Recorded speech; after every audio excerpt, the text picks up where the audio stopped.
حج په ټولو زمدانه چې یو ویری فرض ده، عمره په ټولو زمدانه چې یو ویری سنت مؤکده ده. نو ته چې حج ته لاړې، تا فرض حج وکړه، ورسره د سنت عمره وکړه. هغې نه پس ته چې چوره حجونه کوي، چوره عمرې کوي، دی تا ولې واړه نفلي عمرې دي، نفلي حجونه دي. دو نفلي حجو او نفلي عمرو نه بهتره دا ده چې اج په تا باندې کوم فرض پاته دي، لکه فرض زکات تا باندې خور حق پاته ده، په مځکې چې په تا باندې ترور حق پاته ده، پلار په میراث چې نیکه په میراث چې تا ګوان نه مځکه نیولې ده، ورور نه دې زیات کور نیولی ده، چا قرضې دي تر باندې قرضې نه پرې کوي، چا نه دې رشوتونه اخیستې دي، نور دې چا سره ظلم زیاتی کړی ده.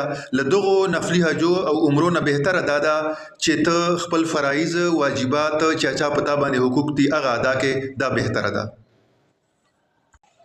حج په ټولو زمدانه چې یو ویری فرض ده، عمره په ټولو زمدانه چې یو ویری سنت مؤکده ده.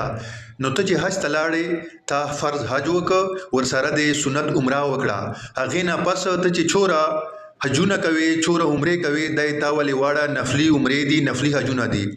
دو نفلي حجو او نفلي عمرو نه بهتره دا ده چې اج په تا باندې کوم فرض پاته دي، لکه فرض زکات تا باندې خور حق پاته ده، په مځکې چې په تا باندې ترور حق پاته ده، پلار په میراث چې نیکه په میراث چې تا ګوان نه مځکه نیولې ده، ورور نه دې زیات کور نیولی ده، چا قرضې دي تر باندې قرضې نه پرې کوي، چا نه دې رشوتونه اخیستې دي، نور دې چا سره ظلم زیاتی کړی ده.